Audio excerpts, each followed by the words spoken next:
G'day guys, and welcome to another Nathan's Beer Review.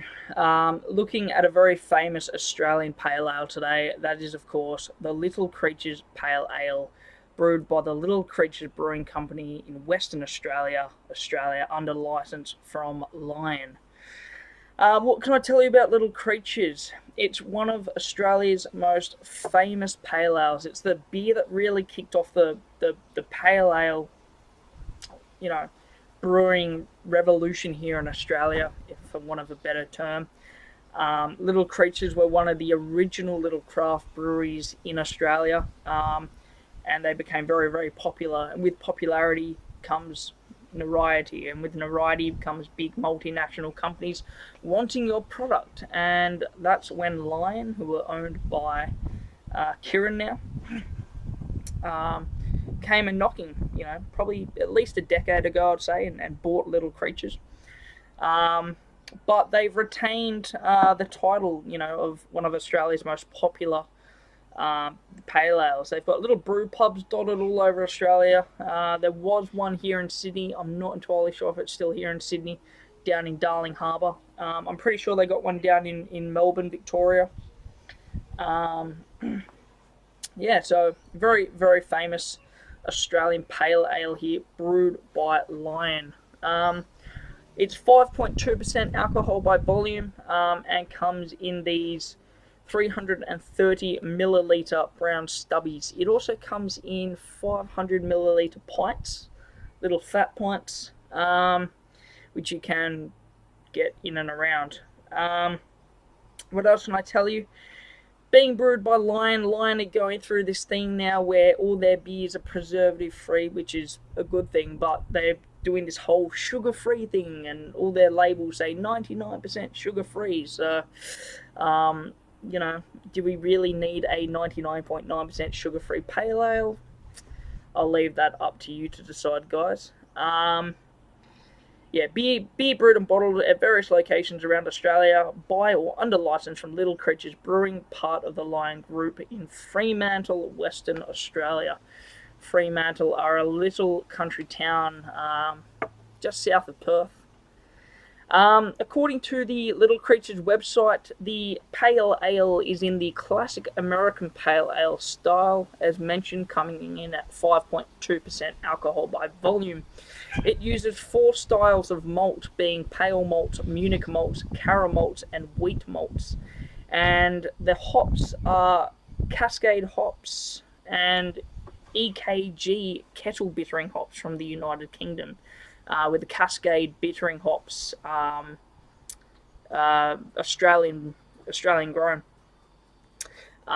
Some other hop variety based on seasonal variations in the best hops in the Whirlpool and Cascade, and one other hop variety in the Hopback. The beer that inspired this crazy journey, ours is a hop-driven pale ale bursting with flavour and aroma, full-bodied yet refreshing. The bitter finish will leave your taste buds craving even more. We were born to make pale ale, a style that was little known in Australia when we first started, but is now very much loved. As I said, before they started brewing this, the pale ale scene was quite small in Australia, if non-existent, with the big multinational macro lagers really being the main thing Aussies drank. Back in the day, there were 2 hop varieties coming out of the northwest of the United States that really took our fancy, Cascade and Chinook hops, which packed an addictive punch and gave rise to the super hoppy American pale ale, a style that inspired us back then and still inspires us today. Since day one, we have brewed our pale using hop whole cones sourced straight from the United States directly to our breweries, something that is pretty unique, and use our hop back to extract these beautiful hoppy aromas and delicate bitternesses. Preservative and additive free, our pale ale is live yeast conditioned in the bottle after filling for unmatched freshness and character, and takes about 6 weeks from brewing to be released.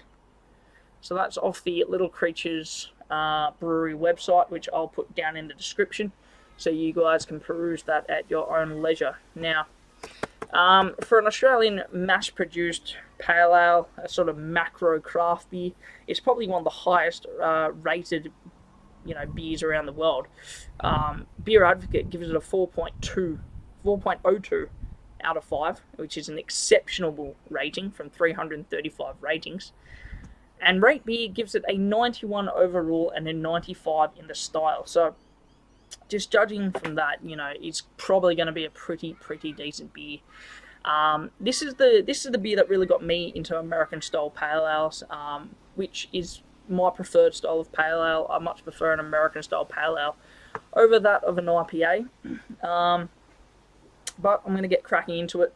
We've got a summer thunderstorm rolling in as I speak. I've just done a review on Kilkenny Ale, and since I've done that, the wind's picked up, the humidity's dropped a little bit, and the rumblings of thunder coming over from the east over the Holsworthy Army base are starting to come more and more frequently. So it's very humid, very hot here in Sydney. I'm very thirsty, and I know that a Little Creatures Pale Ale is going to be a good thirst quencher. So let's crack it open, ladies and gentlemen. Excellent smoke on the opening here. Cool little crown for those who are a bit of capheads. It's a winged cherub, which is the logo of Little Creatures Pale Ale.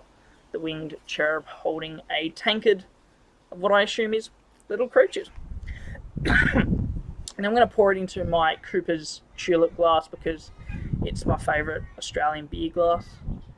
Yeah, the wind's just starting to pick up. It's just starting to feel that thunderstorm style of afternoon. So I think I should get on with this. We've had some pretty good thunderstorms for the last couple of days here in Sydney.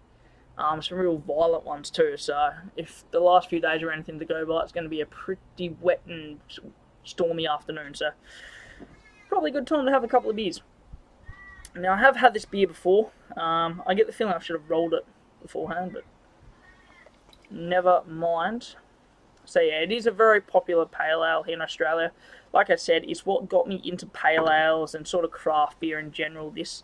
I started drinking Coopers, and from Coopers I just started expanding my taste varieties and my little beers, and I fell in love with Little Creatures, as did a lot of my friends. So we're just going to go off of that for the time being. I've left maybe a quarter of the bottle left in the bottle.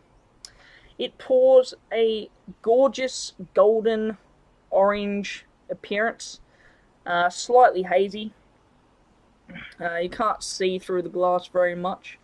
It just pours a beautiful golden, amber golden orange appearance with a very healthy three fingers of soapy, foamy white head. Of course, depending on how fat your fingers are. I should note, I bought this bottle for $3 on special at BWS, along with Kilkenny and Guinness Foreign Extra Stout and one more. A beer I can't remember now, but yeah, they had like a little counter special going for $3, so I picked a whole bunch up. Which is funny because it's not out of date. The best before on this one is the 30th of the 7th, 2019. So maybe they just needed more fridge space for new beers. Anyway, let's get on with the smell. Real beautiful, pungent, fruity aromas coming out of it. Got orange, got nice citrus notes of lemon, orange, sort of mandarin sort of things going on. Slightly yeasty, and got that real nice pale malt sweetness coming out of it. Yeah, I think they use 3 or 4 different malt varieties. There's Cascade and Chinook hops in this, so it should be a very, very refreshing beer here on a very humid Sydney summer day. Cheers, guys. Enjoy.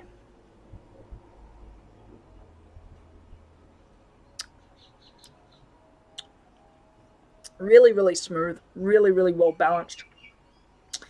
Good levels of carbonation.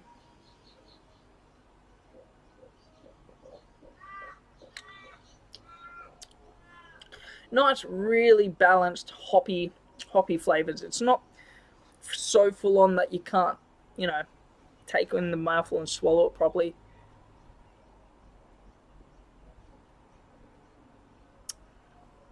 A really nice balanced bitterness that just complements that malty sweetness. a very, very drinkable pale ale. I dare say this goes well with any sort of barbecue meats, steaks, sausages, seafood. Definitely seafood. You know, seafood's a very big barbecue food here. Prawns, especially, or shrimp if you're American.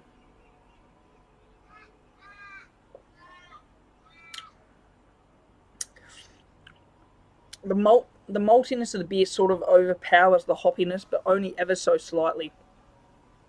But that said, it's an extremely sessionable, very, very drinkable beer, and at 5.2%, you wouldn't actually know that it's a beer that's over 5%.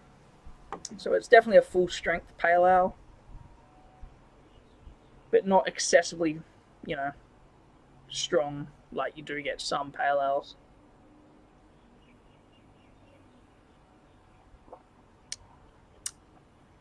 It's just very, very drinkable, very, very sessionable, very, very well balanced. I think I would like it if the Chinook hops in it were a little bit more pronounced, and they're probably just that touch too sweet for my liking. But that said, you know, that's just maybe I haven't had this beer in about 3 or 4 years. I used to drink it all the time. It used to be on tap at the pub I used to work at, and I don't remember it being this sweet, but this is very, very well balanced, very, very smooth, and just a great drinking pale ale. You know, this is one you can have over dinner. This is one you can have at the pub with a few friends. It's sweet, it's well balanced, and you don't get that alcohol hit, you know, like you do with some pale ale. So, what would I rate Little Creatures Pale Ale? I think in the style, it's a very good beer. I don't think it's an A. There are now better Australian pale ales out there. You know, this did sort of kick off the pale ale scene here in Sydney, as I did mention earlier. But it's still one of the most popular and one of the most recognisable Australian pale ales. You can get it overseas now. You can get it all over Australia, from Broome to Bathurst, you know, Sydney to the Shoalhaven, Melbourne to Mildura. You know, you can get it all over Australia. So it's popular because it's a good beer. I'm going to give it a B+. I think it's a good beer. It's always going to be one of my favourites, and it's a beer that I'll always, you know, if I see it on tap at a place, I'll heavily consider getting 1 or 2 pints of it. So yeah, B+ for Little Creatures Pale Ale. It's a very, very good beer. So thanks for watching the review, guys. If you liked it, click that like button. Please click subscribe, and I'll churn out some more videos more regularly. If there's a beer you'd like me to review for you, maybe your favourite beer, tell me what it is down in the description box, and I'll do my best to hunt it down and review it for you and give you a shout out during the review. So again, thanks for watching, guys, and I'll see you in the next review.